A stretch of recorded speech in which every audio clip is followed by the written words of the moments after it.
fifaliana ho ahy ny mpitandrina sofony ireny raha mbarosaona no miaraba anareo rehetra na aiza na iza misy anareo zay manaraka ny fandarana azo antoka fanavoto amin'i Kristy izay tohitorina ny filazany tsara amin'ny famonjena araky ny teny Jesosy hoe mandehana ataovy mpianatra amin'ny firenena rehetra manao batisazy amin'ny anaran'ny Ray sy ny Zanaka ny fanamasina ary mampianara azy araky rehetra nandidiko anareo koa noho izany dia matoky sy manantena fa nizatra izay nambara teo aloha dia naliana anareo indrindra ny am'zatra izay ambara zao satria fomba anafahana antsika amin'ny ota manandevo ka noho izany dia hivavaka tsika mba azon'Andriamanitra mamesaina fahendrena fa lalàna ty mpanompo tsy mahasoa ity ary koa hitondra ny teny any amintsika tsiray avy rehefa nofirany ny sofina sy ny fo ary ny fanantsika manontolo hivavaka atsika saotranao zay Andriamanitra fa noho ny fahasoavanao sy ny famindram-ponao dia tanteraka zao fotoana izao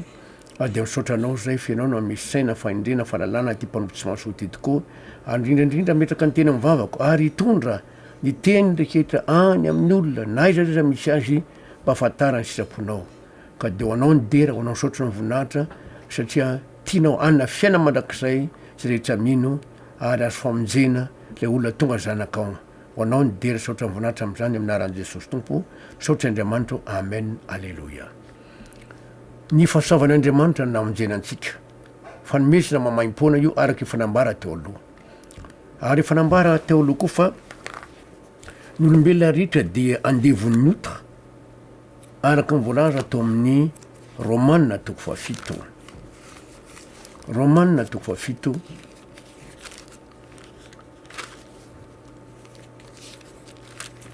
andininy 4:10 ka hatramin'ny 7:10 vakitsika amin'ny anaran'i Jesosy famerenana foy Romanina toko fahafito andininy 4:10 ka hatramin'ny 7:10 amin'ny anaran'i Jesosy manao hoe fa fantatsika fa araky ny fanahy lalàna fa za kosa nofo namidy ho andevon'ny ota fa zay ataoko dia tsy fantatro fa tsy zay sitrako no ataoko fa zay halako no ataoko itsika dia mahita tsara fa miteny mampo hoe tsy ny sitrako no ataoko fa zay halako no ataoko inona ny mahatonga an'izay ny 7:10 mazava tsara manao hoe ary amin'izany tsy zaho ntsony manao izany fa ny ota zay mitoetra ato anatiko dia ho tsara eto fa le ota manandevo dia ao anatin'le olona raha toy izantsika indray ny 9:20 ka hatramin'ny 20 Romanina toko fahafito andininy 9:20 ka hatramin'ny 20 amin'ny anaran'i Jesosy manao hoe fa fantatro fa tsy misy zavatra tsara mitoetra atao amiko dia atao amin'ny nofoko fa atao anatiko ihany ny fikasana saingy natanteraka ny tsara ny tsy ato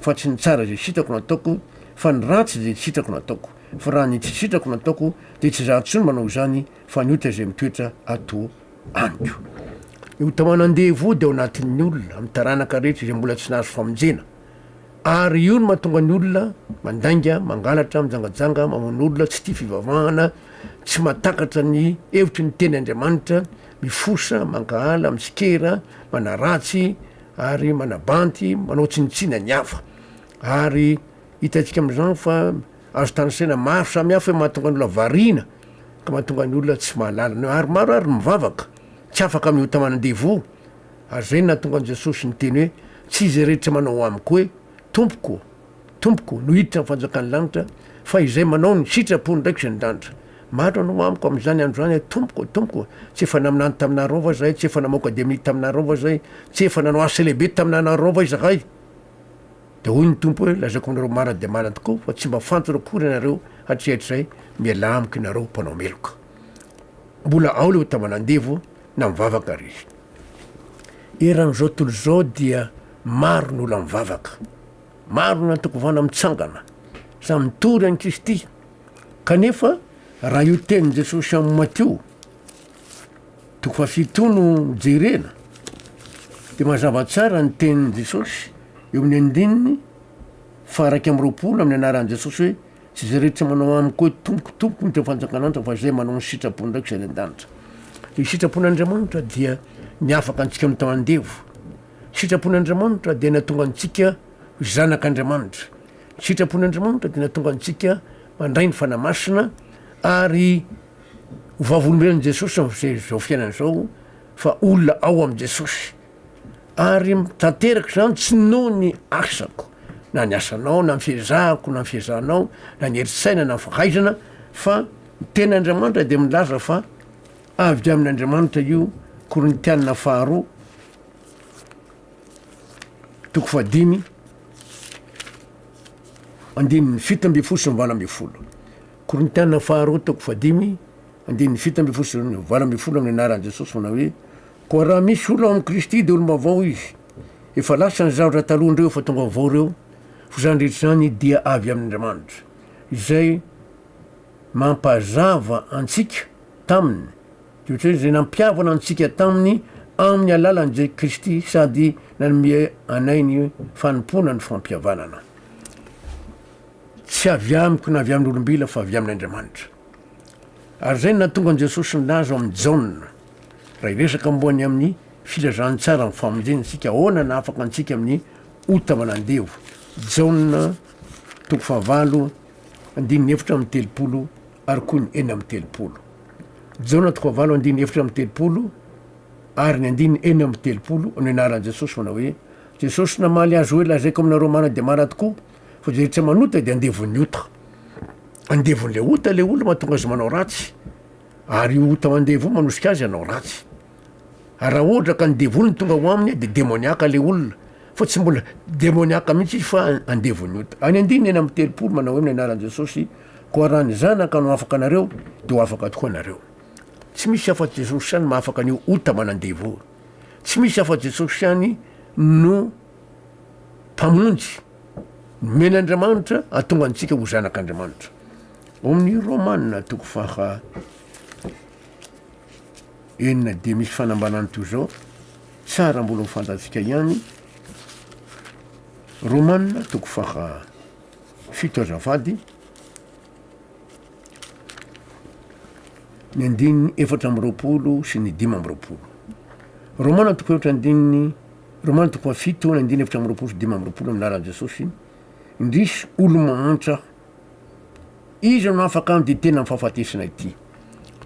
Ny olona andevozon'ny ota de hoy ny apôstôly Paoly hoe tena ny fahafatesana satria tsy mahay manao ny sitrapon'Andriamanitra, tsy mahay mankatoa an'Andriamanitra, tsy mahay miaino an'Andriamanitra, zany hoe maty izy zany eo anatr'Andriamanitra.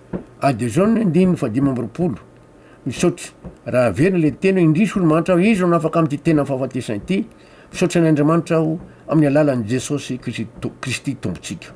Koa raha ny amiko de mankatoa ny lalàn'Andriamanitra aho amin'ny saiko fa lalàn'ny ota kosa amin'ny nofoko. Tsy misy mahafaka antsika amin'ny ota manandevo raha tsy Jesosy Kristy tompo rery ihany. Ahoana no atanterako izay? Ahoana no any avitanany zany? Teny Andriamanitra ao amin'ny Baiboly, Korintianina voalohany toko voalohany ny andininy sivy amby roapolo sy ny telopolo. Korintianina voalohany toko voalohany andininy sivy amby roapolo telopolo amin'ny anaran'i Jesosy manao hoe mba tsy hisy nofo mahazo mirereo natr'Andriamanitra fa avy aminy no nanaovana anareo ho ao amin'ny Kristy Jesosy zay nataon'Andriamanitra fahendrena sy famarinana sy famasinana ary fanavotana antsika. Nataon'Andriamanitra atao amin'ny Jesosy ny mpanota rehetra satria izao tontolo zao mihitsy ny tian'Andriamanitra vonjena, fa toy izao ny tiavan'Andriamanitra zao tontolo zao nomeny ny zanany laha toka mba tsy ho very zay tamino azy fa na fiaina mandrakizay. Fa Andriamanitra tsy naniraka ny zanaka ho amin'ny zao tontolo zao, hanameloko zao tontolo zao fa mba hamonjeny zao tontolo zao. Saingy zao tsy ny rehetra nefa mahazo famonjena fa zay mino ihany. Ary raha mamaky tsika ao amin'ny Apokalipsy de misy fanambarana toy izao ny Apokalipsy toko faharoa amby folo andininy fito amby folo. Apokalipsy roa amby folo andininy fito amby folo amin'ny anaran'i Jesosy. De teza tam'le vehivavy ny dragona ka lasa nandeha hiady amin'ny zanany sisa zay mitandrina ny didin'Andriamanitra sy ny tanany filazanan'i Jesosy. Eran'izao tontolo zao maro nataoko fivavahana kristianina mivavaka. Zay zany nahatonga ny sotra masety hoe de teza tam'le vehivavy ny dragona. Atao hoe vehivavy hoe teny fiangonana ireo olona milaza hoe mino reketra an Jesosy, mino an'Andriamanitra, mino fanavotana hoe Jesosy vomy teo amin'ny fijaliana. Kanefa ao zany olona maro be zany de misy natao hoe zanany sisa reo zanany sisy reo mitandrina ny didin'andriamanitra sy mitana ny filazanan'i Jesosy. Io reo ny tena idivan'ny Satana. Rerina atezitra azy fotsy satria manaparitaka an'le afatra. Fa le tena zanany sisa mitandrina didin'andriamanitra sy mitana ny filazanan'i Jesosy. Apokalipsy 4:10, 12. Misy fanambaran'i Jesosy any Matteo 4:20 manao hoe zay maharitra hatramin'ny farany no vonjena. Zay maharitra hatramin'ny farany no vonjena. Kiza reo olona maharitra reo? Apokalipsy 4:10, 12. Apokalipsy 4:12 amin'ny anaran'i Jesosy manao hoe indro ny faharetan'ny olona masina dia zay mitandrina ny didin'Andriamanitra sy ny finoana an' Jesosy. Kanefa izy ireo olona mitandrina ny didin'Andriamanitra sy mitana ny filazana an' Jesosy, ary izy ireo olona mitandrina ny didin'Andriamanitra sy mitana ny finoana araka ny teny hoe mitandrina ny didin'Andriamanitra sy ny finoana an' Jesosy. Le olona natao tao am' Jesosy. Izao tontolo izao natao tao am' Jesosy. Kanefa tsy izao tontolo izao ny voavonjy, fa izy ny voavonjy. Dia raha antsika indray ny teny'Andriamanitra amin'ny Korintianina, Galatianina azafady. Galatianina 2:2 ary 9:20. Galatianina 2:2, 9:20 zao voalaza amin'ny anaran'i Jesosy Kristy Tompo. Voaomby miaraka amin'ny Kristy amin'ny fijaliana.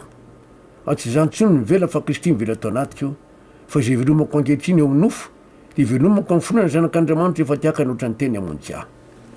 Rehefa nataon'Andriamanitra tao amin'i Jesosy izao tontolo izao, dia niaraka voamby tamin'i Jesosy izao tontolo izao, ary ny olona mino dia milaza hoe voamby miaraka amin'ny Kristy amin'ny fijaliana aho. Tombona aveo hoe izao tontolo izao niara-vomba amin'i Jesosy, niaraka vomby taminy. Zao mifanambarano amin'ny Galatiana 2:4. Galatiana 2:4, 4:10. Vakitsika amin'ny anaran'i Jesosy. Galatiana 2:4, 4:10 amin'ny anaran'i Jesosy. Fa sanatria raha mba misy ataoko rehare avo tsy nihazo fijalian'i Jesosy Kristy tombotsika izay nahavoahombo zao tontolo izao tamin'ny hazo fijaliana raha ny amiko, ary zaho kosa raha ny amin'ny zao tontolo izao. Nataon'Andriamanitra tao amin'izao Jesosy zao tontolo izao finoana zay. Ary rehefa nombona tamin'ny fijaliana Jesosy dia niara-vomba amin'i Jesosy avokoa izao tontolo izao satria tsy manavakavaka an'izy an'izy Andriamanitra. Saingy izao zay mino no ary famonjena araka ny ten'Andriamanitra hoe tsy zay rehetra manao amiko hoe tompoko zany tsy rehetra mivavaka rehetra. Zay milaza hoe zanak'Andriamanitra mino aho. Fa zay manao ny sitrapony ndraiky zany dala. Ino le sitrapon'Andriamanitra tsy maintsy inotsika voalohany indrindra. Natao tao amin'i Jesosy zaho sy anao izao tontolo izao. Dia niaraka voaomby tamin'i Jesosy teo amin'ny fijaliana. Tondra inona ho aso anao zao hoe niaraka voaomby. Magaga fa misy pasteur milaza hoe za tsy niaraka voaomby tamin'i Jesosy zany. Dia tsy mety raha izay. Fa ndeha ho arahantsika ihany aloha. Romanina tondra inona ho antsika ny finoana fa hoe niaraka voaomby tamin'i Jesosy. Romanina 2:4-7. Romanina 2:4-7 amin'ny anaran'i Jesosy manao hoe fa fantatsika fa nitoetsika taloha dia niaraka no homboana taminy hanimbana ny tenany ota mba tsy hanompotsika ny otany tsoany fa zay efa maty dia afaka amin'ny ota. Raha dininy atao amin'ny ten'Andriamanitra ty zao voaomby niaraka tamin'i Jesosy le olona mpanota le oraky nofo zao tontolo zao dia voalaza fa zao niara maty amin'i Jesosy araka ny andiny eo amin'ny 9:7 hoe fa zay efa maty dia afaka amin'ny ota. Saingy izao eto misy nte fa fantatsika fa nitoetsika taloha dia niaraka nombona taminy hanimbana ny teny any ota fa tsy hanompontsika ny otany tsoany. Izy io zany a le hoe nitoetsika taloha dia adika amin'ny teny frantsay hoe notre vieille nature, sachant que notre vieille nature, zay phrasany eo, t'es crucifié avec Christ sur la croix. Amin'ny teny frantsay hafa kosa dia ataony hoe notre vieil homme. Romaine 2:4, Romains chapitre 6 verset 6 et 7. Romains chapitre 6 verset 6 et 7, nous lisons au nom de Jésus. Sachant que notre vieil homme et a été crucifié avec lui. Zero tsara io. En Bible sasany izy, sachant que notre vieille nature a été crucifiée avec lui, afin que le corps du péché fût détruit. Tena ty tenantsika andevoziny taty, pour que ce corps du péché fût détruit. Zay ny ten'Andriamanitra teto. Ary zava-dehibe mihitsy io finoana io, pour que nous ne soyons plus les esclaves du péché. Mba tonga antsika tsy ho andevo ny ota intsony. Averiko ndrindra Romains chapitre 6 verset 6, sachant que notre vieil homme ou bien notre vieille nature a été crucifié avec lui, afin que le corps du péché fût détruit, pour que nous ne soyons plus les esclaves du péché, car celui qui est mort est libre du péché. Zay rehetra maty de afaka amin'ota, tsy maintsy mino zako sy anao fa maty tao amin' Jesosy rehefa niara-vombo taminy. Ka rehefa niara-vombo taminy de miala le ota manandevo, miala le ota manandevo, tsy mipetraka ao intsony. Ka rehefa miala ota manandevo ary mino zako sy anao fa niara-vombo tamin' Jesosy, niara-maty taminy, de tsy maintsy misy zavatra inotsika koa. Ny andininy fahavalo, Romana toko feno andininy fahavalo, amin'ny anaran'i Jesosy Kristy Tompo anao hoe: ary raha niara-maty tamin'i Kristy tsika, de mino fa hiara-belona aminy koa isika. Zay niara-maty taminy ihany niara-belona amin' Jesosy, satria zay olona niara-maty taminy no afaka amin'ny tamanandevo, voombo le nofo misy filana fanindrina andevoziny ny ota, tsy mahay manao ny sitrapon'Andriamanitra. Maty io.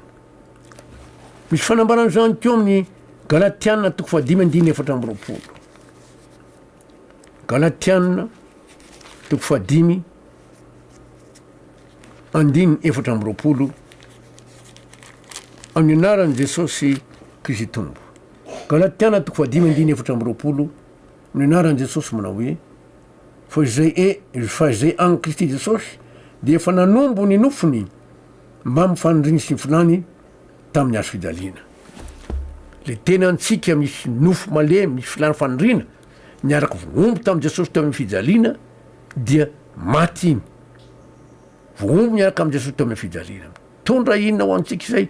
J'ai maty de afaka miota manandevo. Celui qui est mort est libéré du péché. Celui qui est mort est libéré du péché. Zay mifilaza afaka miota manandevo, tsy mijanona ao intsony. Tondra inona ho antsika amin'ny finoanan'izay? Hoe natao tao amin'i Jesosy, de niara-vombo taminy, niara-maty taminy, niara-nalevona taminy, de zao afaka miota manandevo. Ary niaraka natsangana taminy koa. Ho arahantsika ihany ten'Andriamanitra. Romana toko fahenina ny andininy valo amby folo. Sady vakitsika amin'ny te frantsay io. Romana toko fahenina andininy valo amby folo, amin'ny anaran'i Jesosy manao hoe: ary rehefa natao afaka tamin'io tenareo, de tonga mpanompony fahamarinana. Ary rehefa natao afaka tamin'io tenareo, de tonga mpanompony fahamarinana. Ny tena marina le mpanompo tsy tena mitazo ata fa hoe andevo ny tena izy. Zero tsara natao tao amin'i Jesosy, niaraka voasambotra tamin'i Jesosy, niara-nitsaraina tamin'i Jesosy, niaraka milona tamin'i Jesosy, niaraka nkapohona karavasina no rano tao amin'i Jesosy, de niara-vono tamin'i Jesosy, niara-maty taminy, de niala ny tamanandevo. Ary raha vao tsy miala ny tamanandevo, de tsy mipetraka ao amintsika indray Jesosy, satria Jesosy le fahamarinana. Romana toko fahenina, Romains chapitre 6 verset 18, Romains chapitre 6 verset 18, nous lisons au nom de Jésus-Christ: ayant été affranchis du péché, vous êtes devenus esclaves de la justice. Zay maty tao amin'i Jesosy, zay maty tao amin'i Jesosy ihany no afaka amin'ny tamandevo, lasa andevo ny fahamarinana, Jesosy ny fahamarinana. Tsy misy afa Jesosy ihany mahafaka antsika amin'ny tamandevo. Zay mivoalaza eto: crucifié avec Christ, mort avec Christ et enseveli avec lui-même, avec lui. Zay zany mivoalaza. Celui qui est mort est libéré du péché. En ce moment-là, l'homme est affranchi du péché et devenu esclave de la justice. Afaka mifandevozany ota, tonga andevo ny fahamarinana. jesosy ny famarinina izay mbolaza amin'ny baiboly koa zany afaka atsika jesosy ndray mivelonao jesosy ndray velonao solotoerana le otamanandevo romana toko fahena andininy roa am'roapolo romana toko fahena andiny roa am'roapolo amin'ny anaran jesosy fa ankehitriny rehefa natao afaka tamin'ny oty ianareo ka efa tonga mpanompony n'andriamanitra de manana vokatra reo amin'ny famasinana ary mifarany de fiainana mandrakizay zao tsara eto ankehitriny zany hoe am'izao fotoana zao natao afaka tamin'ny oty ianareo zany efa afaka noho ny finoana natao tao amin' jesosy niara-vomy taminy niara-maty taminy miala le otamandevo de tonga mpanompon'andriamanitra nandevo n'andriamanitra andriamanitra ndray mivelonao de manana mivokatra reo amin'ny famasinana ary farany fiaina mandrakizay am'ty frantsay vakiko teny io chapitre 6 verset 22 nous lisons au nom de Jésus-Christ. Romains chapitre 6 verset 22. Mais maintenant, en ce moment même, il faut le croire, Frantzminzik, étant franchi du péché, est devenu esclave de Dieu. Jésus miaramatem de Jesosy. Esclave de Dieu, c'est écrit dans la Bible en français. Le péché est sorti. Le péché ne reste plus dans notre corps. Quand nous croyons vraiment que nous sommes crucifiés avec Christ. Et c'est Jésus-Christ, la vérité, ou bien Dieu qui entre en nous. Dieu remplace le péché qui nous a tenus en esclavage. Jésus Dieu manafakantite. Je relis le Romains chapitre 6 verset 22. Au nom de Jésus-Christ, mais maintenant, étant affranchi du péché et devenu esclave de Dieu, vous avez pour fruit la sainteté et pour fin la vie éternelle. Manavokatra ny famasinana ary manavokatra ny fiainana. Zava-dehibe io. Tsy otsony le otamanandevo Jesosynao. Tsy otsony le otamanandevo Andriamanitra anao. Andriamanitra le masina mitondra famasinana. Jesosy famarinana mitondra fiainana. Satria Jesosy ny fiainana. Jaona voalohany toko voalohany andininy voalohany ka hatramin'ny fahatelo. Jaona voalohany toko voalohany andininy voalohany ka hatramin'ny fahatelo amin'ny anaran'i Jesosy manao hoe Jaona voalohany toko voalohany andininy voalohany ka hatramin'ny fahatelo amin'ny anaran'i Jesosy. Zay hatramin'ny voalohany zay efa renay, zay efa hitany masonay, zay efa nojerenay, sady efa notsapainy tananay, de ny amin'ny teny fiainana fa efa naseho ny fiainana ary efa nahita azy izy kay de tonga vavolombelona ka manambara aminareo ny fiainana mandrakizay zay tao amin'ray ka efa naseho taminay, zay efa hitanay sy renay no ambaranay aminareo mba azonareo fiainana aminay, mba azahoanareo firaisana aminay koa ary ny firaisanay de amin'ny ray sy amin'ny Jesosy Kristy zanany. Tatsika eto fa tena zava-dehibe.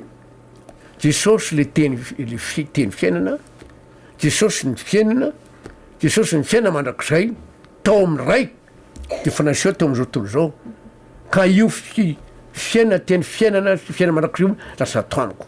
Voaomby miaraka amin'ny Kristy ao amin'ny fijaliana aho. Tsy za tsony mivela fa Kristy mivela atao anatiko. Zany hoe tsy za tsony mivela fa le fiainana, le teny fiainana no atao amiko. Le fiainana no atao amiko. Le fiainana mandrakizay no atao amiko. Zay natonga ny ten'Andriamanitra ny lazo amin'ny Jaona voalohany toko fahadimy. Jaona voalohany toko fahadimy andininy sivy ka hatramin'ny roa amby folo. Jaona voalohany toko fahadimy andininy sivy ka hatramin'ny roa amby folo amin'ny anaran'i Jesosy manao hoe raha mandray ny fanambaran'ny olona isika, lehibe lavitra ny fanambaran'Andriamanitra, fa ny fanambaran'Andriamanitra dia nanambaran'ny zanany. Zay mino ny zanak'Andriamanitra no manana fanambarana ao anatiny. Zay tsy mino an'Andriamanitra dia efa nampandainga azy satria tsy mino ny fanambarana zay nanambaran'Andriamanitra ny zanany izy. Ary zao ny fanambarana, fiainana mandrakizay no omen'Andriamanitra antsika ary eo amin'ny zanany zany fiainana izany zay manana ny zanaka ny manany fiainana zay tsy manana ny zanaka ny tsy manana ny fiainana zay manana ny jesosy ihany ao aminy manany fiainana kanefa tsy mety ao amiko na ao aminao jesosy raha tsy miala aloha tamanandevo amin'ny finoana natao tao amin'i jesosy niara vombo taminy niara maty taminy niara nalivona taminy de niaraka natsangana tamin'i jesosy ho tonga zanak'andriamanitra satria tamin'ny fitsanganany jesosy tamin'ny maty no natsangana ho tonga zanak'andriamanitsika araka voalaza amin'ny petera voalohany petera voalohany toko voalohany andiny voalohany andiny voalohany andininy telo azafady petera voalohany toko voalohany andininy telo amin'ny anaran'i jesosy isaorany andriamanitra rain' jesosy kristy tomontsika zay niteraka antsika indray araka ny abeny famindram-pony ho amin'ny fanontena velona tamin'ny fitsanganany jesosy kristy tamin'ny maty tamin'ny fitsanganany jesosy kristy tamin'ny maty no raisinareo nateraka andriamanitra ho zanantsika ary zay no mahatonga ana hoe niara vomy tamin'i jesosy niara maty taminy niaraka natsangana taminy isika araka ny voalaza ny romana toko fenina ka natonga ny batisa zay olo azavaitsika ny arina any romana toko fahenina andininy telo andininy efatra ny anaran'i jesosy romana toko fahenina andiny efatra ny anaran'i jesosy koa niara nalevona taminy tamin'ny batisa amin'ny fahafatesina isika mba ho tahaka ny nananganana ny kristy tamin'ny maty tamin'ny voninahitry ny ray no andehanantsika kosa amin'ny fiainam-baovao zero tsara eto fa niara vombo taminy niara maty taminy niara nalevona taminy eo amin'ny ranony batisa